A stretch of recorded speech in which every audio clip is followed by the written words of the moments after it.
hi, Lindsay. You ready to do this? I'm ready. I'm ready to go. Let's do it. Dr. Katie Solone, are you ready to do this? I'm ready too. Hi, guys. How are you? Good. We're excited to have you here on a hot summer day in LA. I guess it's not as hot as it was yesterday, but it's always wonderful to have you on and to chat with our families. We're going to wait here a minute or two to let people in, and we'll get started. Sounds good. While we're waiting, any fun jokes or trivia questions just to put everybody on the spot? Okay. Tell us, what are you seeing, Dr. Solone? Tell us, since we're going to be talking about strength-based IEPs today, what's one positive thing that you're seeing as schools are coming back this year? Teamwork, honestly, teamwork. I see schools really putting their heads together to problem solve, troubleshoot, and work collaboratively to make it happen for students. Yeah, which has not been an easy task. Yeah, we all have to get crafty and figure out how to work with others well. Yeah. And get creative. We have to use our creative parts of our brains to really, think differently. That's right. Definitely. All right, we got families joining in here, so we'll go ahead and get started. Welcome to our second session of Undivided Learning Live. Today's conversation is going to be all about strength-based IEPs, focused on the whole child. I think everybody can get on board with that, but we're going to talk about how to actually make that happen in the real world. I'm Jason Limbach, CEO of Undivided and dad to 3 boys. My oldest son, Noah, has had a wonderful experience with a lot of tips and tricks supplied by Dr. Katie Solone. We had a wonderful IEP last spring that I told Katie about. We'll share more about here in today's live chat. But yeah, we went from kind of the incremental mundane IEP session to a whole different conversation. So excited to share that and more. I'm here today with Lindsay Crane, who heads up our content and community teams at Undivided. Hello. Hi, Lindsay. Hey, everybody. And as I mentioned, we have Dr. Katie Solone, our teacher, educator, inclusion consultant, and faculty at UCLA's Disability Studies Department. What else do you do? That seems like a lot. Yeah. Thank you for that introduction, and thanks for welcoming me here today. You almost covered the bases. I'm also a member of the CalTASH board. Yeah. So for those of you who don't know about CalTASH, it's an organization that promotes opportunity, equity, and inclusion for folks with disabilities. And yeah, so it seems that pretty much covers it. You got a full schedule, full plate. I remembered something that we didn't cover yet for you, Dr. Sloan. You are also the sister of someone with a disability. Yes. So you are very much a part of our community in more ways. Oh, yes. Yes, and that's what kind of brought me into the field in the first place. I have a sister with cerebral palsy and an intellectual disability. She's much younger than I am, and she is just my everything. And I myself also have a disability. I have ADHD, so coming from several different lenses here, and yeah, just very grateful to be here. Yeah, all sides of the table. And we're also joined by Donna, our amazing community manager. She'll be in chat with you. So if you have any questions as we start the conversation, for those listening in, feel free to fire away in the chat, and Donna will help us bring those up to the conversation.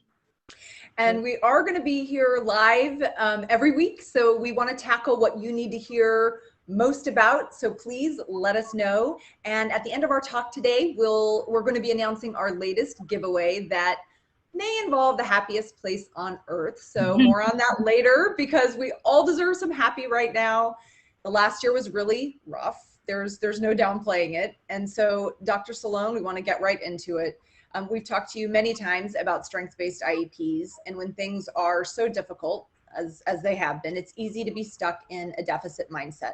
So if you could let us know, why are strength-based IEPs more important than ever right now?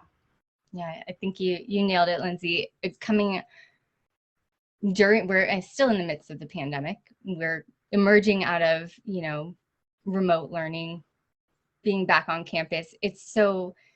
I think it's very easy to really default to what isn't working, what hasn't worked, what went wrong, what services I didn't get, what type of regression my child experienced, and all of that, right? It's so easy to just get wrapped up in that vortex, and that can be a slippery slope, not just for families, not just for students, but also for teachers when the mindset is really just deficit focused.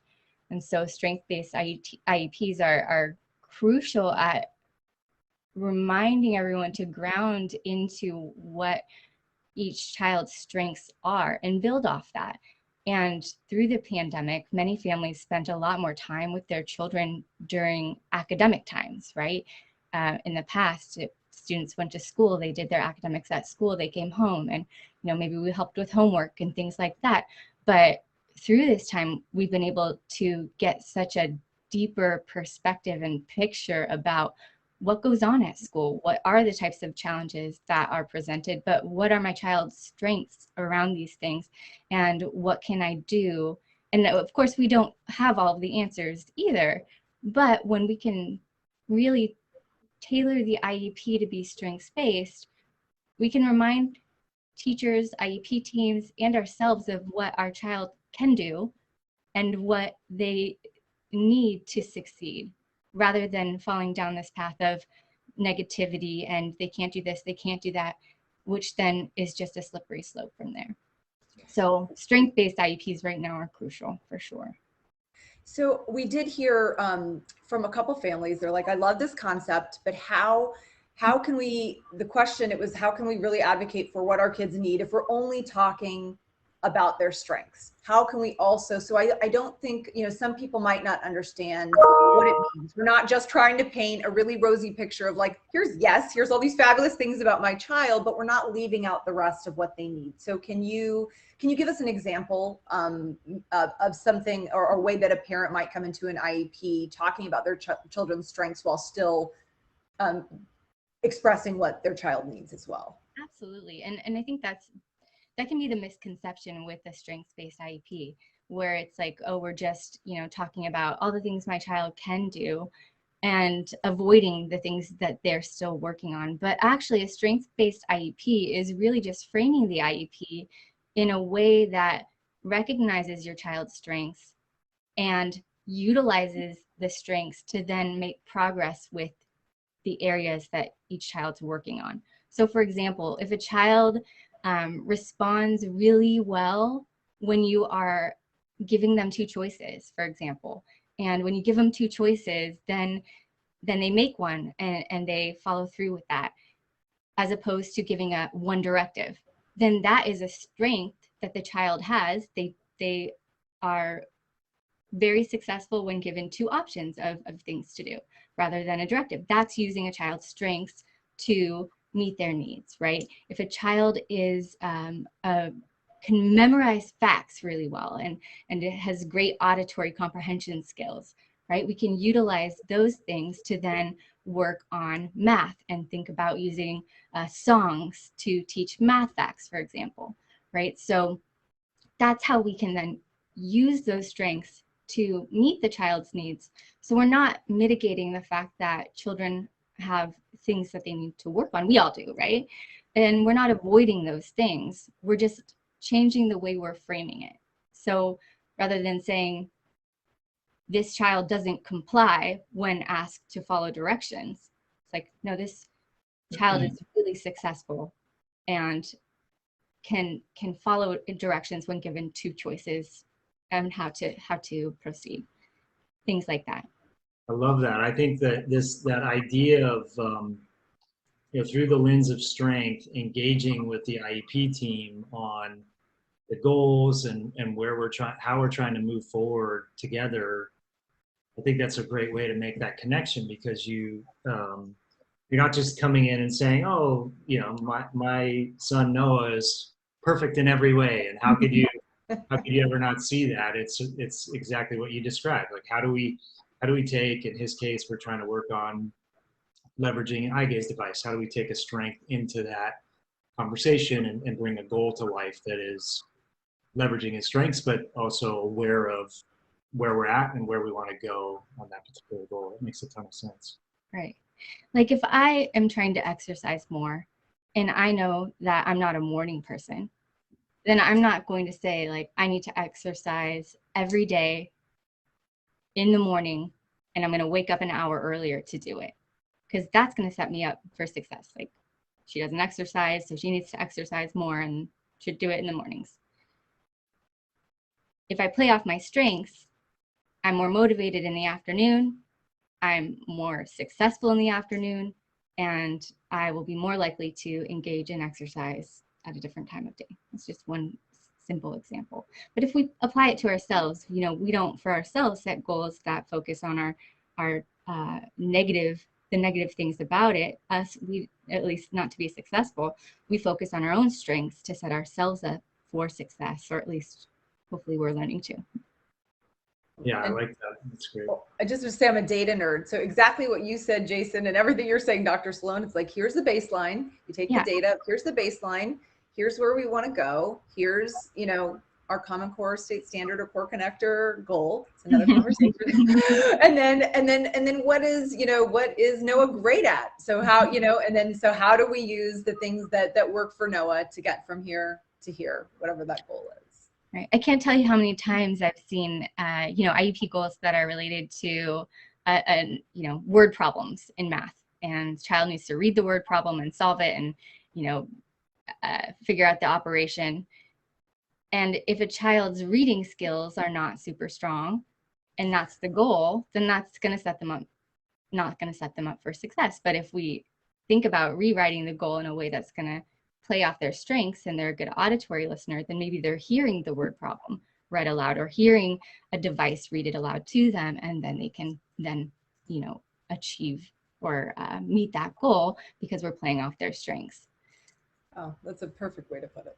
That's great. Yeah, that's great. Yeah, I think another tool that you've shared with us and helped us develop for our families is the idea of a vision statement. It's more holistically, how do we bring a strengths-based approach to the IEP? How do we center it on the child? And Donna's going to share a template that Dr. Solone helped us develop in the chat window. And in a minute, I'm going to share what I did based on your guidance and that template for my son Noah, just to kind of bring it to life. But some people, when they think about vision statement, they might think of, you know, insert your California hippie. It's a nice touch. It might be a good touchy-feely thing, but how do we anchor, how do we use it to anchor every single conversation or request in an IEP back to this idea of strengths and focusing on the whole child? Look, if we were going to go on a road trip, right, and we didn't have a destination, it might be really fun and exciting, but we wouldn't know where to go in order to get to that destination. We'd be kind of meandering, and we may get lost, and there may be points where it'd be like, I don't even know why I'm here or where I'm going, or, you know, what the point of all of this is. And so a vision statement is like that destination. It's like, what is the big picture? What are the most important things that we want for our child? And later on, once the child's old enough, they'll have a huge part in creating that vision statement about what they want for their life. And it may not be the nitty gritty, like I want to get straight A's, or I want to go to college, I want to buy a house. No, we're thinking about what's the big idea. We want to be maybe part of a community, have a handful of close friends, have a strong support system, be able to communicate and express oneself, right? What are the big picture things that matter for your child? And when we can give that to our IEP team, when we can help our IEP team to step back, take a step back, see their students in a whole new way, it can then help them shape IEP goals, the way they support them. They'll then have a better understanding of, you know, what you as parents, what the goals are, right? What are the most important things to you? And that really helps ground in kind of the humanity of the process and the big picture about, you know, why IEPs exist in the first place, and, you know, why we're doing all of this in general. And without that, I can tell you from experience as a teacher, without that, it's so easy to just get into the day in, day out, like IEP goal, this, that, like standards. And it's so easy to get lost in those really small details and lose sight of the big picture, which is really what matters, right?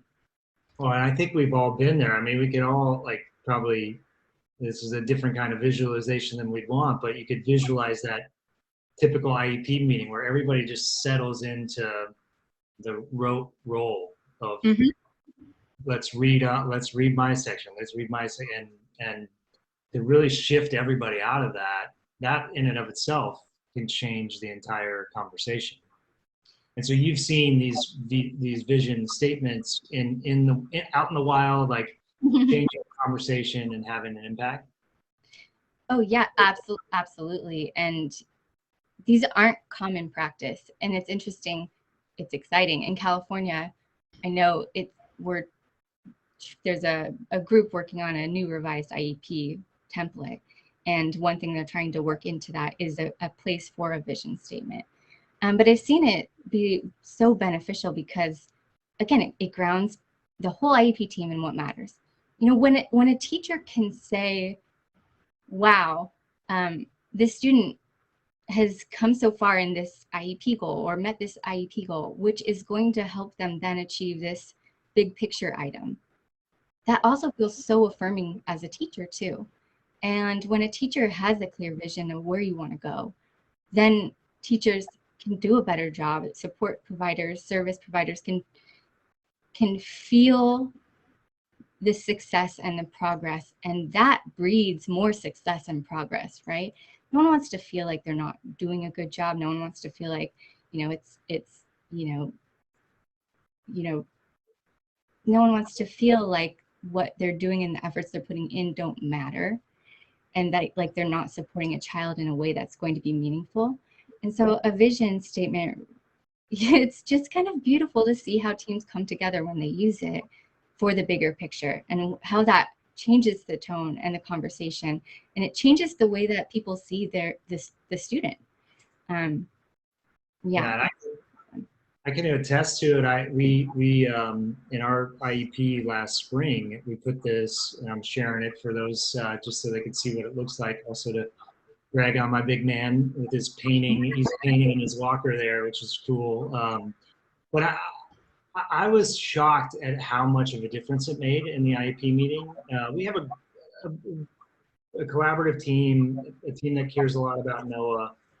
But we would typically just settle into, this is how it goes. Okay, let's go through the process. But we put this on the table, and it was exactly as you described. On every goal, each team member was kind of jumping on top of each other to say, okay, here's how we can bring in that he loves Billie Eilish, or here's how we can bring in the idea of hiking in his walker. And it was such a powerful shift that not only made that conversation more uplifting, I think, for everybody on the team, but we've seen subsequently, and we can come back and connect to exactly like you said, these ideas of, okay, he's making progress here with his walker and on uneven surfaces, and we remember that that's so he can go for a hike with his brothers and his walker. That level of kind of connection and I don't know, just like bringing the person to the table, right? Bringing Noah to the table has just been game changing for us. Yeah, when everybody knows what the point is behind the different goals, it just changes everything. And I will have to say, when I was teaching, I didn't use vision statements, and I wish that I would have been familiar with a vision statement. I wish I would have known about using a vision statement, and I didn't at the time. And I just keep thinking about how much that would have changed the team dynamic and just so much of the process. Well, I also think, no one else gets to write the future of our child. I didn't use vision statements early on in my daughter's IEPs either. And everyone is talking about a future that we certainly didn't agree with, and that we had no buy-in, and that my daughter had no say in, most importantly. And so the vision statement is a way, and it might evolve, right, as your children get older and they're telling you what they want. But in these, you know, it's a way for the family to really bring their perspective, and no one's going to write the future for our child except our child. Right. And this is the vision right now, and this is what we're working towards. Like you said, Dr. Solone, it's that's the point of the IEP, right? So just getting back to, you know, why we're all there, why we're supposed to be there, instead of blaming, not that this always happens, but instead of sitting in a room and having your child's disability be blamed. Instead, this is where we are, this is why we're here, and this is where we're going. So now let's figure out the steps to start getting there. Right. So, and I heard from one of our community members. Oh, and before I say this, I just wanted to say to Pam and Ariana, we had turned on captions and they have disappeared. We are having some technical difficulties before this, so we really apologize. If we can figure it out during the course of this Facebook Live, we will, and if not, we'll be on it for tomorrow and the next one. So our apologies for that. And one of our community members, Christine, had shared a story, I think it was in our group, where she said this was the first year where they sat down and really focused on her child's strengths. And she said it really completely transformed the IEP. It put her at ease. It made her feel more comfortable. She felt like people were really there talking about her child, and it made a big difference. And that's the point, right? Yeah. For, you know, really representing our child. So and one quick question or a point that I think Pam brings up it's a good question to ask is, you know, why doesn't every team think about it this way and organize? And you kind of touched on this, Katie, a little bit of you wish you had done it when you were thinking about, like, some parents may struggle with this, right? Or they may not have kind of the capacity or the skills to articulate the whole vision, but like the idea of a collaboration, people are seeing Noah or Lena or your child in this, you know, in this setting. So you mentioned that there's this movement to do it, to have it as part of the IEP for California students. Do you know if there's anything about, like, teaching the process of how to develop that with the family? I don't know anything about that, and that's going to look the thing is, though credentialing programs have the same type of curriculum standards that they have to meet, they can teach different things within those, and vision statements are not yet a part of that, to my knowledge. And so I think it's going to evolve as the documents evolve, as the practices evolve, and to the point of how, you know, why isn't this happening everywhere? Why don't teachers or teams think about it in this way? Well, so much, you know, comes from the way you were trained. If many people were trained way back when, then they're utilizing, you know, the training that they received, and then also the kind of institutional practices that are taking place at their school site. And so, you know, when you come in to start teaching, and say you're a new teacher, you come in and you are receiving kind of on the spot, you're learning as you go, right? And so if things aren't done in a certain way, or if there's a culture of trying to speed through an IEP and not talk about more than needs to get covered because you have a timeline, right? There are a lot of little things in place that prevent people from using a vision statement. But the big thing, I think, is that most people don't know about a vision statement and have never heard of it and haven't been taught how to use it and haven't seen it modeled for them. And so I think as parents, as we start to bring in our own vision statement for the team, that can start to transform school sites slowly but surely as team members start to see how powerful it is. And we just got a question from Karen, Katie, that said, what's the best way to present the vision in the IEP? For me, if, you know, I would just recommend for parents, you are a huge member of the team, right? If not the most important member of the IEP team, second to your child, of course. And so you have the autonomy to request things within that meeting, request how things go, request for things to slow down, request to get more explanation. You also have the autonomy to request that you share that vision statement at the start of the meeting. And that's really what I would recommend, is saying, you know, we have this brief vision statement that we have created for our child, and I would love to start off with it, and can we add it to the IEP notes? And there are some states that have a vision statement slot already, some places that already have it. But if that doesn't exist in the IEP format that your child's school utilizes, then I would just recommend doing that right off the bat and requesting it. And don't feel bad about it either. Don't feel bad about it, and don't let people make you feel bad about it. It is your right to be able to do that. And they'll see once they go through it, I feel like people will start to see how crucial it is. Well, one idea, just playing off of some of the questions and comments, is it's not like you have to have the perfect vision statement. It could be a collaborative thing, right? You could come in and maybe just highlight a couple of the strengths, some of the things that work for your child, and leave it blank from there to say, let's talk together. Let's what are you seeing? What do you think? I think it can really open up that IEP conversation in a way that can just, as we've said, shift everybody's perspective to the right place. Right. One tactical question is, can we email the vision statement to the team and they can add it? Do we have to wait to the next meeting? Oh, yeah. I mean, you can always ask for an amendment to the IEP if that's something you want included.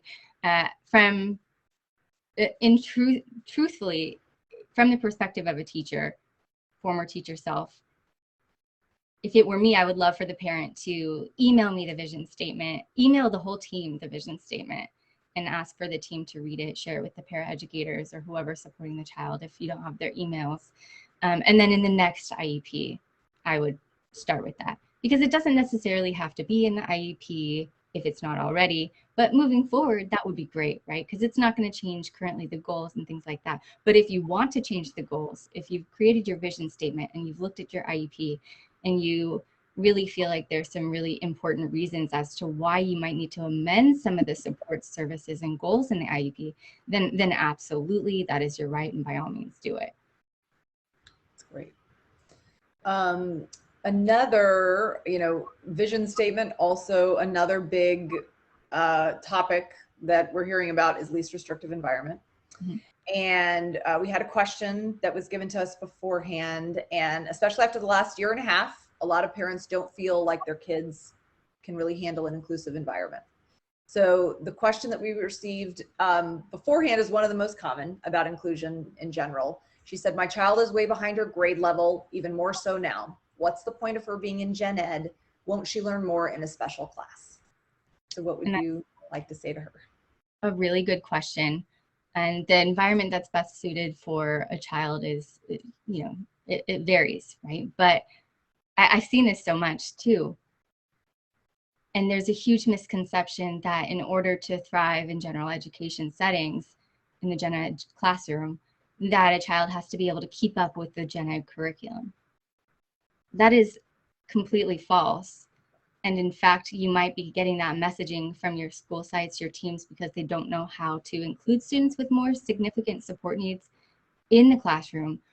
But I would say, the data doesn't show that kids, when we're comparing kids in special day classroom with a general education classroom, no matter how far behind grade level they are, kids who are in general education classrooms with the supports and services, with curriculum that's adapted to meet their needs, thrive and do a lot better and make significantly better progress than in a special day classroom. I would say, there are many phenomenal special day classrooms, definitely. However, the argument that just being behind grade level, and so what's the point of being in gen ed, is just a huge common misconception. So kids can thrive no matter how far behind they are. Even if they're, in kindergarten grade level for reading, they can still thrive in 5th grade.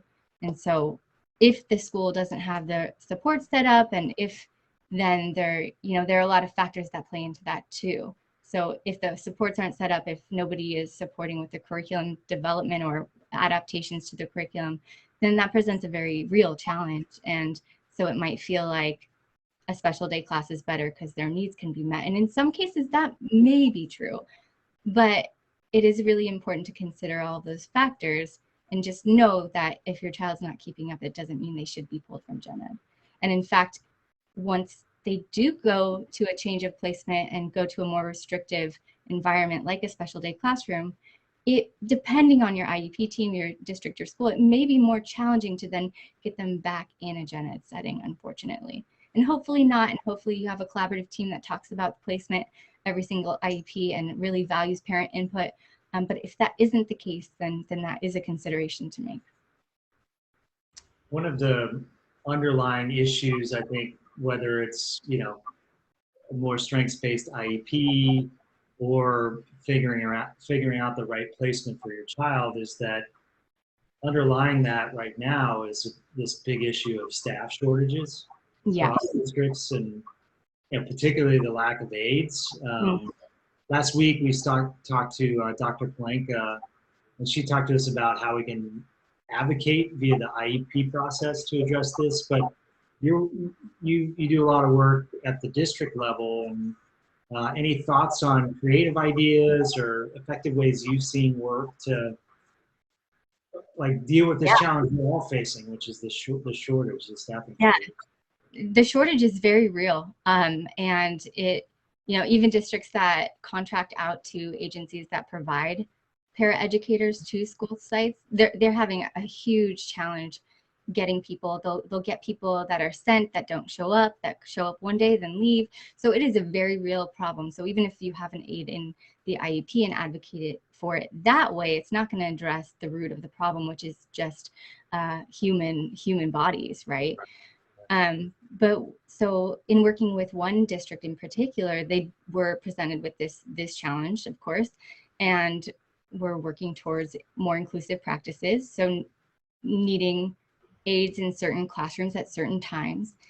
They felt like they were grossly understaffed with their paraeducators. But when looking from a broader perspective and looking at how many aides they had, where students were when they needed support and when they didn't, they were able to plug in the aides. So they decided to have two staff members create the master schedule for the aides. And then they very strategically placed aides in different classrooms at different times. Times when, like, for example, if a student didn't need support in art, then the aide would go to a different classroom, support a different student during that time. So that's one creative way to do it, is to not just assign one aide to one student and call it a day. Because at the end of the day, what I always used to tell my aides is, if you're working yourself out of a job, you're doing a good job, right? We want our students to be as independent as possible. So if there are times that students can be independent, and this isn't always going to be the case, then that is ideal. And so perhaps this can create more structures of fading back support too. But yeah, so that's one way I've seen mitigate the aid shortage, is just looking holistically at your staffing and then strategizing. If that still doesn't meet the need, then one recommendation that you could provide to the district or the school site is putting out a call for on-call aides or part-time aides. I work with tons of college-age students who would love to work in schools, but when jobs are Monday through Friday during school hours, that really limits their ability to do that, because they don't have that kind of availability. But if we can post positions that are like a Monday, Wednesday, Friday, or Tuesday, Thursday, or a morning schedule or an afternoon schedule, then I think, and then publicize to our community colleges and universities and just publicize widely, I think we're going to get a lot more folks interested in taking on those roles. And then another example is using peer supports, peer buddy systems, different things like that, to really pair up students with their peers to get support in that way. And research really strongly supports these peer supports in classrooms. And this can be done in elementary school. It can definitely be done in middle school and high school. I don't know about you, but I used to be a TA in high school, go grade papers for the history teacher, and it was the most laid back job. But if we could have TA roles that are supporting a friend in class, or doing something like that, that's another way to be strategic and also support students. In talking to adults who've gone through school and had an aide, many of them say, that aide once I got older was very stigmatizing. and I would have much rather worked with a friend or a peer, and it wouldn't have made me stand out so much, and it would have just been more beneficial to me. So it's kind of a dual benefit in that regard. I love that idea. I mean, I think it's brilliant. Like, how do we, and every parent here that hears these ideas, it just brings that collaboration back in, take that to your teams. And even though they might think like, you keep asking and you keep asking different people. And I love that idea. And it also builds in socialization, which is another, huge challenge, obviously, especially after the pandemic.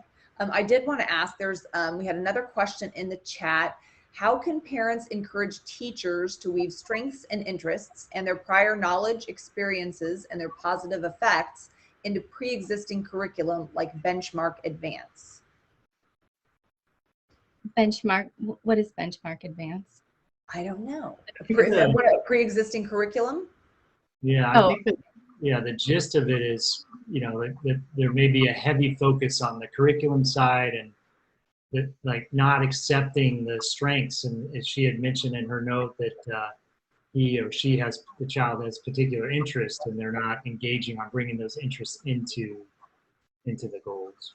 Yeah, and I think sometimes it's always really helpful when parents provide suggestions that are very tangible and very, very comprehensible. So giving very specific examples of how a teacher might embed those strengths can be really supportive to a teacher who might be, just in over their heads, working really hard, trying to just make ends meet as it is, given everything going on. And so giving those really easy, doable solutions can be really supportive, because then it just gives the teacher an idea. And once they see that idea works, then we can go from there. And really, what motivates your child to share with them the things, doesn't matter what the curriculum is, like what motivates them, if things are difficult, or, that can get them through anything, just again, about team collaboration and sharing, like you said. Yeah, it is an interesting, what is it going to take to break through? Because, I think in this particular case, and you can imagine in many cases, because people are kind of heads down in from their training or, what they're reading and seeing out of the IEP, of like, how do you break through in a way that really resonates and connects for the teacher to say, okay, if they're interested in X and we're trying to make progress on this math goal, how do we really tie that out so it gets people into this shifted mindset that we've been talking about? Yeah. One thought that came up too as you were talking was one of the reasons why many teachers are resistant to perhaps thinking differently about the curriculum is this long history of teachers being heavily evaluated on test performance. And we have this culture of test performance. And, it used to be that teachers only got a raise or only were, retained if they had a certain level of test scores in their classroom. And so in talking to teachers who are shifting towards inclusion and having more kids with diverse needs in their classrooms, one of the biggest things that comes up is just how ingrained this idea that every child needs to be making grade level standards and every child in this classroom needs to end up doing well on the state tests. And there's like this fear in them about it because of how brutal it was for so long for teachers in making sure that kids were able to meet those standards. And so what I've found to be really helpful is giving teachers, and not that you don't want teachers to prioritize progress and working towards grade level standards, but if you have a child that's working far below grade level standards and they're in a gen ed classroom, for example, simply giving the teacher the permission that I don't expect my child to meet grade level standards in your class. And I know that they're on alternate curriculum or having modified curriculum. And to me, that means that they're working alongside, like with the standards, but making progress at their own rate. So I won't think that you're a bad teacher if you're not able to get them to a third grade reading level by the end of third grade. And simply that permission, the weight that lifts off teachers' shoulders is really visible when those conversations are had.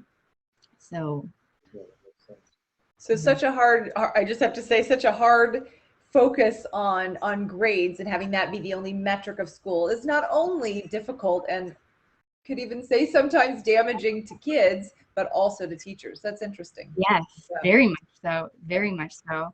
And so, you know, if we're suggesting playing off strengths and altering the curriculum, or, you know, these are going to perhaps be anxiety provoking, especially if teacher doesn't know how to, or doesn't think that then we'll be at the right pace, or, you know, name it.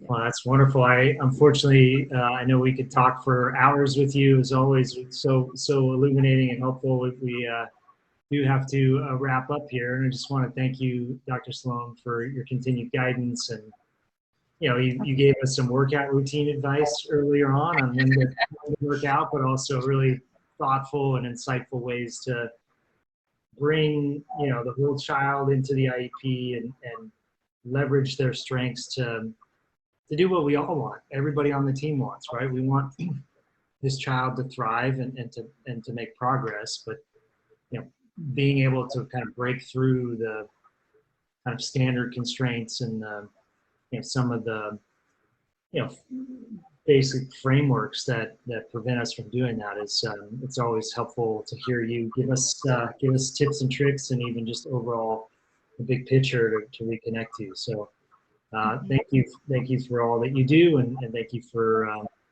helping us and our families. Happy to be here, and I hope everybody has a wonderful rest of the day. Great.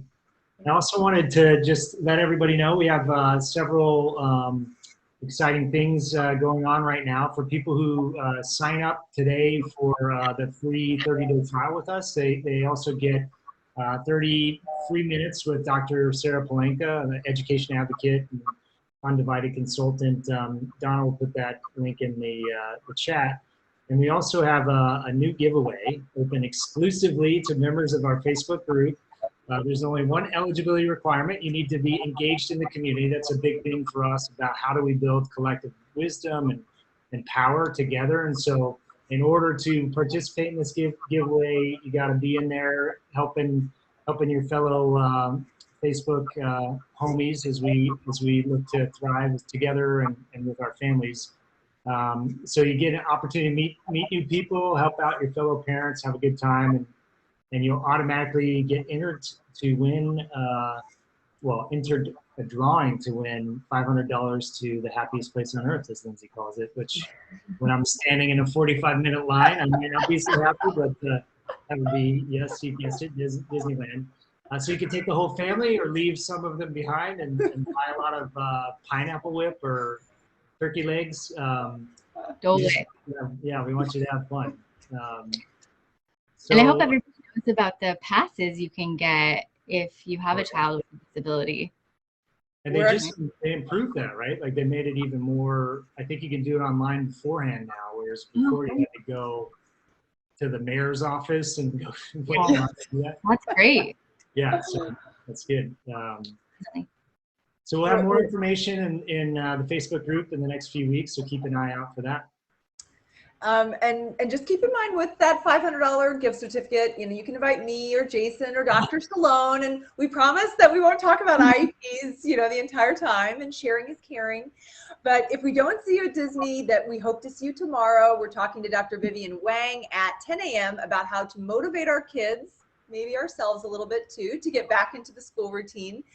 We also plan on having Dr. Solone back very soon, as much as we can, because we want to talk and focus in on specific things with her goals. We did have some questions about goals, so we want to have a whole segment on goals, modifications, alternate curriculum, and more. So let us know what you would like to hear. We'll be luring her back on a regular basis, so we'll have details in the group as soon as we have some confirmed dates. Also, a quick thanks to all of you and huge shout outs to your kids. Dr. Solone, you would love this. We asked everyone to share their kids' strengths, and we loved seeing your posts. We have mathletes and artists, oceanographers, academics and sculptors, and the pictures and the stories have been awesome. So our entire talk today is about celebrating and empowering them. So thank you for sharing, and we can't wait to learn more. And then that's it. We'll let everybody on their merry ways. Thank you for stopping by for another session of Undivided Learning. Our goal with these conversations is really to bring undivided attention to topics our families care about. So if you have other topics you'd like to hear about or to dig in on, just let us know in the Facebook group. We hope you found today valuable, and as always, please share your feedback on how we can make these more valuable for you and your family. Thank you, everyone. Have a wonderful day. See you tomorrow. Thanks. Bye.